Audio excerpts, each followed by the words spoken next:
Hey, what's up everybody? I'm Risa Morimoto, your host of Modern Aging, where we look for healthy ways to navigate midlife holistically. Today, oh my God, today you're in for a treat. I have badass strength trainer, Tang. She is unbelievable. She only started strength training at 42. Now she's in her 50s. She focuses on women in their midlife to maintain, so that they can maintain their strength and balance and power. And she feels like if she could do it, you could do it too. I am telling you, you're definitely going to want to check out this interview. If you haven't seen, I've also posted other videos with her interviews, and she also does some exercise routines. I'll put some links up here for you so you can check those out as well. Today, we just really focus on strength, balance, and power and why that's so important. If you're someone who wants to live independently as long as possible, if you want to be able to carry your own groceries, carry your own grandchildren, get off the toilet by yourself as you're getting older, this is an essential interview for you. It provides the motivation that you're going to need and also simple things that you can do daily to make sure that you maintain that strength. Hi, Tina. So nice to see you. So good to see you too, Risa. I am excited. Spring is here and we're ready for it. But of course, when spring comes, we start to get outside. We start to move our bodies a little bit more after we've been hibernating for the last few months. And so I thought it'd be great to have you on so we can kind of remind ourselves about the importance of strength and balance, especially as we're getting older. We've talked numerous times about this topic. Yes. But before we kind of get into it, since we haven't talked in a while, just so that the audience is a little bit more familiar with you, why don't you kind of get us up to date in terms of who you are, how you became a trainer, all the things. Okay. Basically my entire life story. Yes. Which is a very So interesting one because you have a very untraditional route to where you are today. I do. So my name is Tina Tang, and I'm a personal trainer. I'm 54, and most of the information I put out there and advocate for are women in their 50s. And it's because I also got started later into strength than most of my colleagues. I started as a trainer. Well, I started lifting weights at 40. I started as a trainer, I think, at age 42. And prior to that, I was a jewelry designer for over 10 years. And before that, I worked at Goldman Sachs as an equities trader. So it's been a very interesting, varied life path. And so tell me, why focus on women over 50? I think it's very natural when we talk to the person who's similar to us because we understand everything that happened or that one might feel leading up to that point. So for a long period of time, in the start of, let's see, I was 40. Yeah, I would say throughout my 40s, I talked a lot about perimenopause. I'm postmenopause right now, but things you experience physically because it wasn't talked about. My mom never talked about it. So I guess I'm bringing everyone along in my journey of life. Well, I think it's also because we all have similar journeys, right? All women will go through perimenopause or actually menopause. Some women have to be forced menopausal, but in terms of, I think that there is a lot more information out there these days. There's a lot of attention paid towards, women and people over 50 years old, for, a lot of reasons. I mean, we're all getting older, but this is a big chunk of the population that's getting older as well. And so we see, on Instagram or whatever, like in my feed, it's like tons of this sort of thing, paying attention to menopause and getting older and aging issues and strength and balance. And strength and balance is something that is at the core of a lot of aging issues. But there's there's so much noise out there as to like what we're supposed to do, right? So I want to break it down a little bit and kind of demystify some of the crap that's out there versus some of the truth, right? Yeah, there is. So the good thing is that more doctors, medical influencers, people in the health and fitness world are talking about the things that women go through in midlife. And as we all know, in my parents' generation, our parents' generation, I didn't even have any idea that my mom went through perimenopause until I went through it myself and was asking her because I had insomnia and other type of symptoms that people don't talk about. People always, I think when we think about menopause, you think hot flashes. Right. I think that's the only thing that I knew. Oh, people get hot flashes, not even knowing what exactly that meant. Uh, Other common symptoms not as discussed is weight gain. People always talk about like midlife weight gain, but it happens specifically to a lot of women going through perimenopause. Yeah, they don't realize that it's hormone related. Like some people just Yes, think, oh, I'm getting lazy and I'm eating too many chips, right? Or that's whatever. that's yep. Everyone just thinks that, and then I think the third one is mood swings. So some people are like, oh yeah, now when they reflect back, they think about how their mom might have been a little edgy. Probably, let's see, that would be when we were teenagers or like late teens. But so none of that was ever talked about, and I went through a few things like insomnia. I'm trying to think if there's anything. Oh, and then my periods were coming very irregularly. So nothing that were common symptoms that people talked about. And even the doctors, when I asked them, they didn't say, "Oh, you're 47. Oh, this is a very common statistically common time for you to be going through perimenopause, and these are normal perimenopause symptoms." Right. So it's like, yeah, but perimenopause and menopause is very much tied to strength and balance too, because there's just so much that starts to happen Yes. physically with our bodies, hormonally with our bodies, where strength and balance can Mhm. help. Um, That's, yeah, I totally got off topic as I was going to that. So there are a lot of things that change for us because our estrogen and progesterone levels basically go to almost to a very low level, and that's what causes a lot of the symptoms that we go through. But both those hormones are not just related to having kids. Uh, the body is so efficient that one hormone or chemical in our body actually has many roles, and estrogen is that way. Estrogen really affects or has a huge role in creating bone. So that's why a lot of women have issues with bone density. I think the statistic is 50%. So one out of every two women over 50 has either osteoporosis or osteopenia, which means low bone density. And this is directly related to our hormone changes. We also lose muscle mass as we get older. Not so necessarily hormone related, that's just age related. Men and women are losing muscle mass. And you can just think about it when you think about your parents. You know, you don't think of people in their 70s and 80s as strong and robust. You usually think of them as a little slower and a little weaker, that you want to help the little lady crossing the street.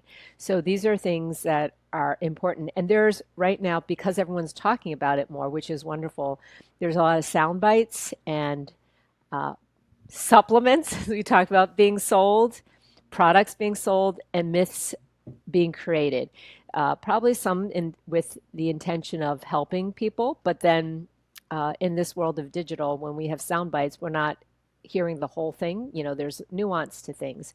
So some common questions I've gotten as a trainer, and it's not just me and all of my colleagues, some common questions because of myths are like, should I be taking creatine? This is one extremely common one. And the second one is, oh my God, should I be wearing a weighted vest? Is that like, is this what I need for bone density?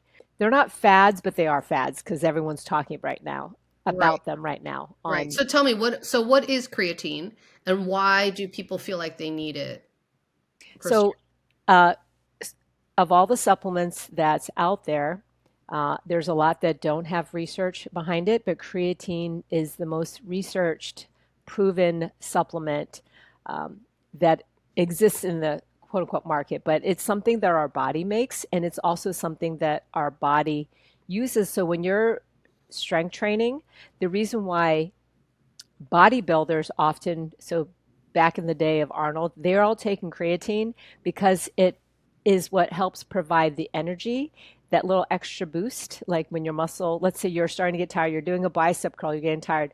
Creatine kind of allows them, taking the creatine or having more supply of creatine in your body allows you that extra little boost of energy. And recently, research has shown that how it's helpful for brain health and all that. But I don't know all the details on that.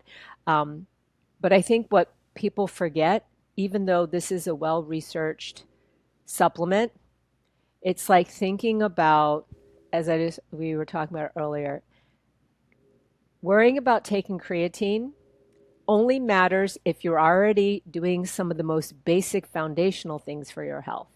So if you're thinking you're taking creatine and that's going to help you get older, like in aging in terms of your physicality or even for your brain, if you're not strength training at least twice a week regularly or doing some sort of aerobic activity and not eating right, the creatine is like worrying about the color of paint for your house, which matters because you have to look at your house all the time when you don't even have a house. So Right. Right. so it's worrying about something that doesn't is not a dial mover, not as much as some of these other foundational activities. So of all the things that we should think about when we're getting older, even though I know not everyone um, might know what the World Health Organization or even the Centers for Disease Control, they've that this is their specialty. They look at a lot of research. So the guidelines for adults over 18, whether it's through the WHO or the CDC guidelines, is that adults should be strength training twice a week for at least 30 minutes, full body, and getting 150 minutes, 150, uh, of moderate cardio every week. Both of those things are preventative towards all cause mortality, as in like whatever diseases that might affect you that'll cause death. These things are preventative. Doing those two activities. So most people are worrying about their creatine intake or their wearing a weighted vest, and they haven't taken care of those two things when those two things have been proven in research studies that that's more important than worrying about supplements or a weighted vest. Right. Right. Wow. Wow. But of course, I'm 57 and I'm like, oh God, I don't think I've been doing that consistently since I was 18.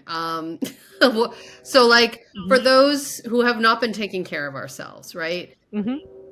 There's no day like today to start, right? So Absolutely. Yep.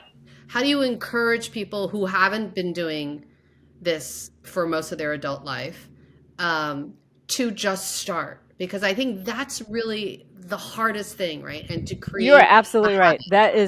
That is the hardest thing. Like it's I think that's why people get fixated on the weighted vest. That you think like, "Oh, let me just buy this or eat this and everything will be better."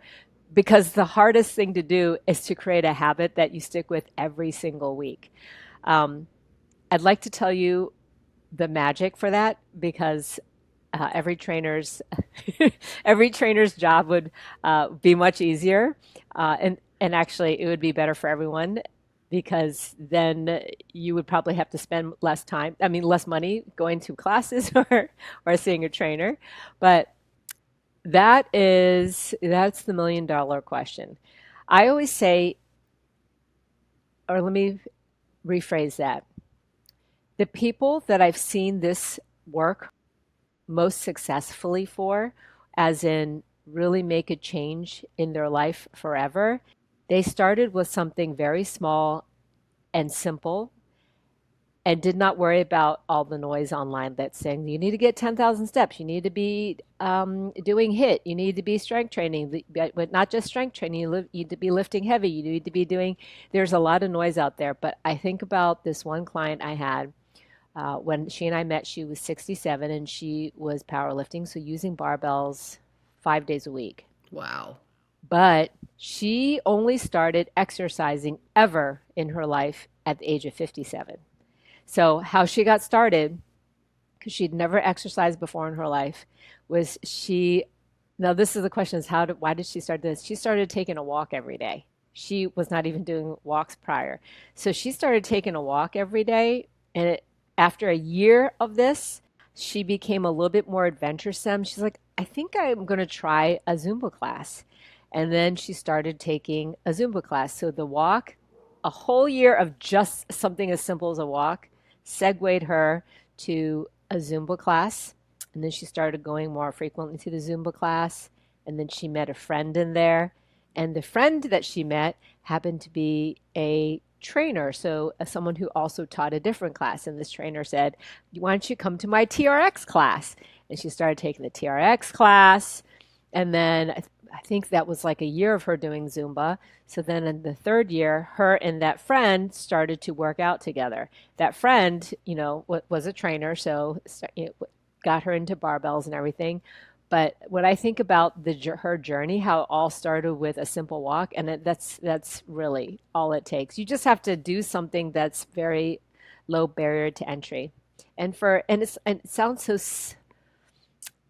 like we think of it in terms of exercise, but you can even think about it in any other terms, like cooking. No one's going to be cooking like a professional chef, but you start with learning how to make eggs, and you're like, okay, I can handle that. And then, as you start enjoying your being able to control your own food, or to, prepare food so you don't have to wait for someone else to make it, or you're trying to save money, then one thing just leads to the next, but it always has to be very small. Right. Oh, I totally agree. Because you have to have that win, right? Because if Yeah. you don't have the win and you can't do it, you're going to get frustrated and quit, and then that's going to be the end, and then your ass is on the couch for the next Yeah. so many hours, watching, binging Netflix or whatever. Yep. Um, It's like that book Atomic Habits. I think he also says in there, started 1%. small. Yeah, I remember one story in Atomic Habits. He said, for this one gentleman, his win was he would drive to the gym's parking lot, and he'd be there for a few minutes and then leave. Eventually, he got to a point where he got out of the car uh, Wow. after just going to the gym, but he made it a habit to drive to the gym parking lot. Wow. But then he couldn't get out in the beginning. That's Nope. He was just like, his only thing is like, I'm just going to get to the gym. I'm not going in there, but I'm going to get there. And over time, he's like, okay, I'll go in for 10 minutes. And then, then it grew. But it can be simple. And I think we always want to think it's going to be an overnight flip, but it's never that way. No, I totally agree. And I have to say, like, I also think that once you get those wins and you you feel yourself getting stronger, it is a great motivator for you to keep it. 'Cause you do know that if you don't continue, you're going to lose it, right? And so before we got onto this call, we were chatting a little bit as well, and we were talking a little bit about the difference between power and strength. So can you kind Yeah. of define the difference and why both are very important? Yeah. So I think when we think of an older person, we think, oh, that they're weaker because they just lack strength. But when you think of someone older, or let's say you saw someone in her 85 crossing the street and this truck was coming down and you wanted her to get out of the way and she saw it, it wouldn't be because of strength she didn't get hit by the car. It'd be because she couldn't move fast enough. So the number one thing that we lose with age, even though we think it's strength, it's power. So power is basically using your strength quickly. And I think the best analogy when I try to think about power is, I don't know if everyone remembers Sha'Carri Richardson in the Olympics. She is the gold medalist for the 100 meter dash, or whatever they call it. If you put her next to a marathon runner, you can just physically see the difference between those two. She only runs fast, and she has muscles all over her arms, her legs, everywhere, because a sprinter has to drive their legs into the ground to quickly get to the next step forward so that they can get to the finish line, before their competitors. That's power.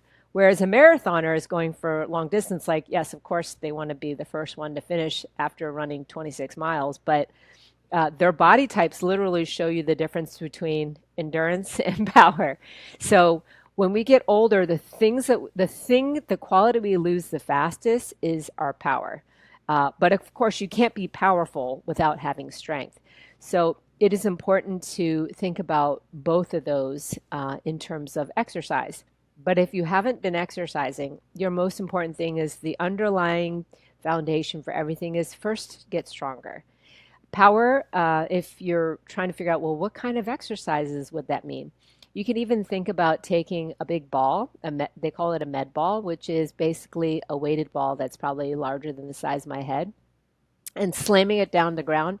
It takes strength, and it takes a certain kind of explosive strength to slam that ball down to the ground or slam it into the wall. So you're using your strength quickly, and that's power. Oh, that's so great. Well, what if you don't have a ball? Like you're Mhm. really at the very, very beginning stages, right? I would How not does that even worry about the, I wouldn't even worry about power. So I think of all these things are important, and it's the same as all the things that we see online or with influencers. Just start with the most basic foundation, which is start lifting weights regularly. Um, You're and talking about, you can start with hand weights, right? You can start you with, start with hand weights. Yep, just and you can starting start with with hand one weights. pound hand weights if That's you're, correct. Yeah, because for every individual, strength is something different. Strength just strength training means doing using weights that are challenging for you. And in the beginning, it could even be no weights for you because if you don't normally exercise, just squatting down to a chair and coming back up, squatting down, or doing a push up from the kitchen counter. That's still strength training. It's all relative to where your starting level of strength is. And I think that another tip that you've also often talked to me about is the fact that it doesn't have to all be done at one time, right? You can Mhm. do 5 push-ups throughout the day. Every single time you go to the kitchen, do 5 push-ups off your counter or the floor or the table or whatever it is. Yeah, Um, is that right? absolutely. So you can think of exercise as we called them before, exercise snacks. Um, I think most people probably pack it all into one time because it's a lot easier. You know, you go to the gym, do all the things, and then worry about life and go back to work. But if that doesn't work for you, you can spread it out throughout a day. So let's say we're talking about push-ups, doing 5 in the morning. Five, like when you go back into the kitchen. Every time you're in the kitchen, doing five, or when someone's trying to increase their pull-up number. Let's say they only have can do single pull-ups. So if they always do a pull-up, if the pull-up bar is hanging from the door every time they walk through that door in their house throughout a day, that's a lot of pull-ups that you're accumulating. So in the bigger scheme of things, it's not like your body is taking notes like, oh, she didn't do this all in 1 hour. It's like everything about our bodies is it's an accumulation of our habits. And I think that helps to relieve the pressure. It does for me anyway. And it's funny enough, like, so I cannot do a pull up. I'm still working on it, but I do have a pull-up bar, and it is so funny because it's kind of like a fun little game now. Like every time I go, and I do feel myself getting stronger, right? So it's like, Uh-huh. so even just hanging is something. Oh yeah. I mean, actually, hanging is very important. If you're feeling weak and you try to hang, you'll realize that you're not able to hang on for too long. So the grip strength is what they consider a sign or say like an indicator of mortality. And you can, and it might not seem like it's related, but think of it this way. You know how when you've been sick and you feel weak, you're not going to be able to hold on to something, or I don't know, you're trying to open a door, a heavy door, and you're not feeling well. You're just not able to do it. So your grip strength is an indicator of your actual strength because almost everything in strength training requires you to grab onto something, whether it's pulling it toward you, pushing it away from you. Even if you're squatting and you want to squat with weights, it's still about holding on. So I think the grip of holding a weight is the limiting factor in strength, if that makes sense. What you can hold on to is whatever activity is how hard or easy something will be, and that's why even hanging from a bar and building your grip strength is is significant. Even though you're not holding a weight, you are holding your body weight. Right, right. No, absolutely. And I think, and I feel like after you keep doing it, after a while you find that it does become easier, which is so cool. I love it. So there's also like, as we get older, and say, for example, we have not been exercising very much, Hmm. there are certain indicators that really do start to show our signs of weakness, that we're getting weaker, that should be this kind of red flag. Like, you really should start doing something at this point. We Hmm. talked about getting up from the chair. If you start using the arms of the chair to get up, you realize you can't do it on your own through your own core strength Yep. or your leg strength. That or even someone if say you start an exercise class or you're thinking about doing something and you're like, I don't want to do stuff that gets me up and down from the floor. I think that is, well, the chair thing is probably a precursor to that, but I'll tell you, this is anecdotal, but I think you won't be surprised. So I have a friend who, actually two friends who are firefighters, and a friend that is an emergency, what do you call that? An emergency, basically a 911 operator. The number one calls that both the fire department and emergency operators get is for people who are older and literally they fell and they don't know how to get back up from the fallen position. And it sounds silly like that one commercial we grew up with, like I've fallen and I can't get up. But that is the number one call they get. People they don't have the strength to get up from the floor anymore. And I remember asking like, is it because they broke something? They're like, no. Some people literally they just did not have the strength to get up from the floor. Wow. And so I think if you have to hold on to something just to lower yourself, already that is a big sign that you're weaker because you should be able to, or strength is being able to lower yourself to and from the floor or somewhere low without having to hold on to something. And that is not age dependent. I mean, you should, if you're strength training, if you're exercising consistently, you should be able to do that in your 70s and 80s if you've been exercising throughout that time, right? Or is it also an age thing like you're 85 is like forget it, it's just not going to happen or you know what I mean? I want to believe that Yeah. you can if, because my dad was very physically fit. He Uh-huh. actually had dementia, so it was a different illness, but my God, he could do anything. I mean, he was in his mid 80s and just the Yeah. physicality like was amazing. But he was forced to because he worked, he was a physical worker. He was a Yep. sculptor, so having to lift heavy things his whole life. He was doing it out of necessity, but also it was actually ended up becoming, his exercise as well. I love it. Yeah. Well, if this helps someone who's listening, I remember one of the previous clients that I work with. She was, I remember, she was 60, and we started working together because she knew she needed to add in more strength training. And the thing is, she wasn't inactive. She lived in an area, I think it was New Hampshire. So she hiked all the time, but she didn't strength train. And she said she knew that it was time because she said every time she sat down to go on the toilet, without even consciously thinking of it, she goes, I would set my hand down on the seat, then lower myself.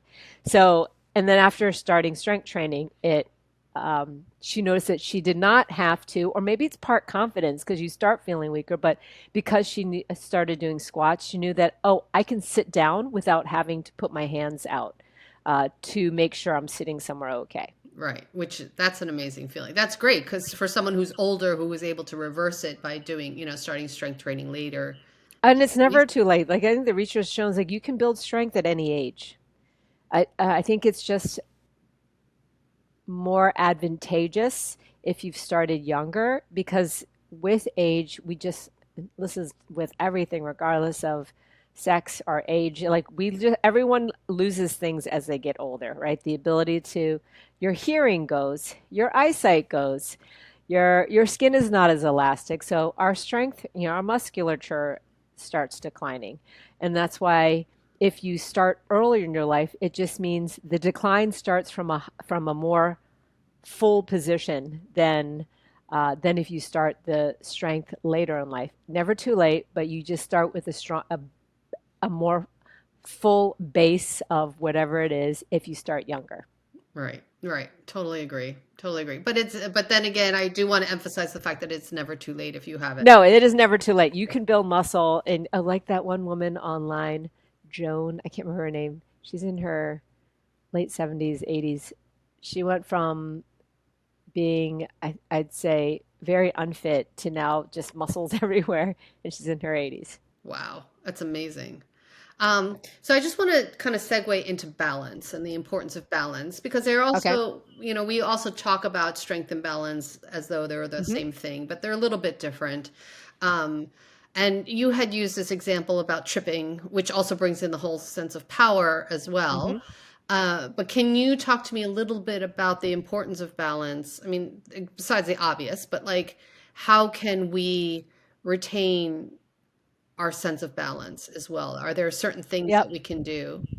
So when we talk about balance, I think you can think of it more as instead of doing something bilateral, you're going to unilateral. So bilateral means with 2 feet. So, even walking is in some ways unilateral because you have to take a step forward and then take it. So basically, all the weight is on one foot before the other foot sits down.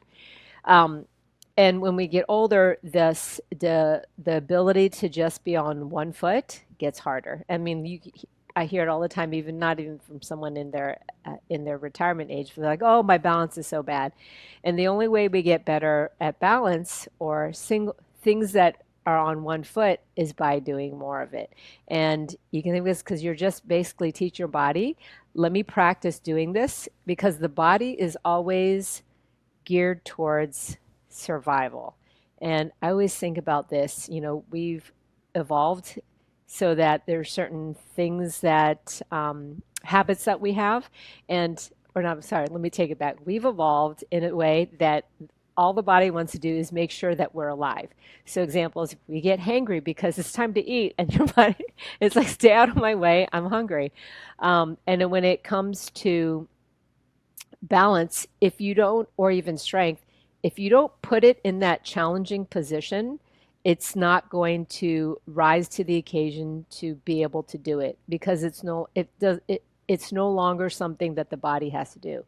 So an example of this is a lot of people when they get older, they're like, I don't like lunging and I don't want to step forward and get down to the ground. It's not comfortable. And then the less you do it, it is exactly like that phrase, use it or lose it. Because everything that we do in our body, the body just adapts to to making sure you don't die. So if you never put it in a position where you're challenging the balance or the single leg activities, it's not going to hold on to those qualities because it basically is like I don't need to expend energy to stay alive because I'm never needing that balance issue. So that's why you practice balance or single leg exercises. Which I think yoga is really good for, right? Because there's a lot of kind of Hmm. sort of balancing sort of There's a poses. lot of single leg, yes, like tree pose. That's a single leg balance. You're balancing on one leg. Uh, Warrior warrior, three. warrior three, single leg balance. So essentially, it's not just balance. Like anytime you have to be on one leg only, that's an exercise that demands balance, but not just in your leg. It's like your core, everything about you finding the center of gravity on that one leg. And actually, I think it was a conversation with you where you had challenged people to actually brush their teeth on one leg, right? So Was it me? I I don't don't even remember. know. I thought it was you. Maybe it wasn't you. Yeah. But yeah, But yeah, that makes sense to incorporate it into your everyday life. Yeah, because that is hard. yeah. So how, because it's like 2 to 4 minutes. Well, if you use one of the electric toothbrushes, whatever. Yeah. So it's a good amount of time to see if you could actually do it, which Hmm. it's a fun little kind of challenge if you're able Yeah. to. You're right. Yeah.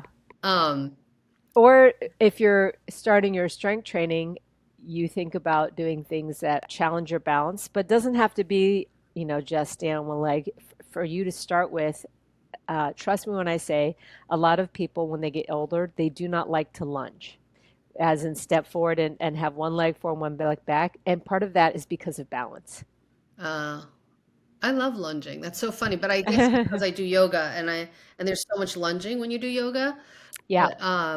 but that also really makes sense. I mean, it's like any position, right? It's not comfortable if you don't do it often. Yes, that's correct. Yeah. Again, I think of it, it's the body adapting to the challenge you give it. So that's why when people are talking about, oh, my bone density, like, so for bone density, it's impact exercises, things where impact as in you're going against gravity. So the bones feel it. You're like, oh, is this what's going on in our lives now? We better get stronger because this is part of the body surviving, or the idea of strength training. So when you're doing harder work, again, the body's adapting like, oh, we got to get this now. Okay, if we don't get this together, our body, we're going to die. So we have to, you know, build the muscles to accept and be able to handle the stress that you're giving it. Exactly. Which actually leads me to ask you a question about plyometrics, which is Hmm. something you've really talked a lot about on your Instagram Hmm. and the like. And just talk to me a little bit about what it is and Hmm. why it's so effective. And Yep. So people usually think of plyometrics as just jump training, but it's really technically it's a cycle of plyometrics is an exercise where you're airborne, you're coming down, you land, and you come back up more than once. I think is the easiest way to think about it. And I think when people get older, they get very scared of jumping because you're like, oh, my knees, or um, thinking, I can't do that anymore. But like with everything, it's about where you start with and how you slowly build it up.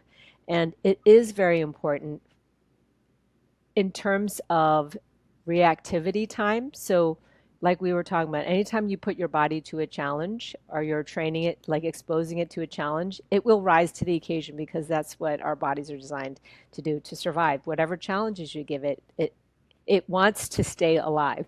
So, I mean, that's the most basic way to think about it. So, plyometrics, if you start giving the body some impact stimulus, it's going to be affecting your bone density. And I think this statistic or this um, fact is what blows my mind. So even when you're walking, that's already each step that you take into the ground is, I can't remember if it's a 1.5, 2 times your body weight. Someone like Shakari Richardson doing a sprint, so remember what her legs look like.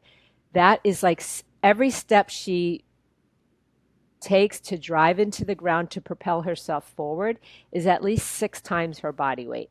So, in terms of strength and creating power, when you do plyometrics, in some ways, sprinting is a plyometric because she's like literally bounding forward. Um, you are both creating a nervous system adaptation, like your body's learning how to be quicker. And then you also are giving your bones some challenge as it impacts, and like the bones, the body like hits the ground against gravity, and it of course senses that impact, and in turn signals to the bone building cells like, oh, we better get a little bit more dense. that's great. I mean, yeah, I think that it's also about kind of becoming in tune with our bodies, right? And I think the more that we do these sort of physical exercises, the more we kind of can feel what's happening in our bodies, right? And feel, I can think it's also like, so everything that we do from strength to plyometrics is a connection between your brain, so your nervous system, your brain, and then your body. If you don't work those connections, it's not that, it's just that the body's trying to be economical. We don't do that anymore. I'm not going to waste time putting energy, having that communication happen, the nervous system, like the brain to the muscles. So, in terms of jumping or plyometrics, if we don't give our body that kind of challenge of being more reactive, then that's why we get slower because we already are going to lose certain a lot of different qualities as we get older unless we keep it, and by keeping it means practicing it. So plyometrics is one of those things where if you want to feel more agile or more fluid in your body, or if you're walking in, even people who are 20 years old will trip, but what stops someone from being injured is how quick are you to react. So I mean, it's part balance, but everyone trips, like not just, even yogis trip, but how fast can your other foot stop yourself from falling? That's where it's about reactivity and power. exactly. This has been so, so great, Tina. So as we kind of wrap things up, I just want to like kind of remind people of some of the things that they can do at home, right? Simple things. If you're not ready to get, your barbell at home or ready to like join the gym yet, what Yeah. kinds of things can people do at home just to get off the couch or get out of their chair, if they're working remotely from home? Because it's so essential and so important. But how do they get those small wins in the beginning? I honestly think the smallest win, and it sounds so simple, is you got to take more walks. So I think the average number of steps in the United States is like 3 to 4 thousand, probably because a lot of people drive. But I would get yourself out of the chair to take a walk, and that is the foundation for everything. But if you're not walking, then regularly, the little bit of things you do at home, of course, is better than nothing. But you want to be getting in the habit of moving more than not moving. And outside of that, I honestly think in this wonderful world of technology, having workouts or something on that you can pull up on your TV, like on YouTube, is really helpful. You can even go on there because I don't have the patience to do an hour-long yoga class, but I love that I can pull up YouTube and find a 10-minute yoga class for beginners. So there's a little bit of however specific you want to get. It could be a 10-minute workout just in a chair. There's always something like that. So having technology, but I think the easiest way is, like I said, a walk and take a walk with a friend. Because I know even for me right now, I'm studying for this self-paced nutrition course, and I have been procrastinating, but I make an appointment with a friend who is studying for a different self-paced course, and we meet at the library to do our studies. We're not even talking with each other, but it literally makes it happen once a week that we're both studying our completely unrelated self-paced courses together. Right. And you're right. Accountability. It's Hmm. pretty powerful, right? It's a pretty powerful. Absolutely. Great. Just And if having to you show know it up. works for you, that's awesome. Wow, Tina. So if people want to follow you, find out more about you, all the things, where do they go? They can just head to my website, ironstrongfitness.net, or you can look up Tina Tang trainer on Google and I'll probably come up too. That's awesome. And you have so many great, helpful, videos on Instagram and YouTube and all the things. But definitely go and check out her website. Actually, even on this YouTube channel, which I will put in the link in the description, Tina has done, especially during the pandemic, you had done these great little videos of how to get people out of their chairs. And I think those are a great kind of starting point for those of you who have not been exercising as much as you have, and just really make it accessible so that you can get those small wins. Tina, thank you so, so much. It's been so great to reconnect and talk strength and balance and all the things. Thank you so much, Risa.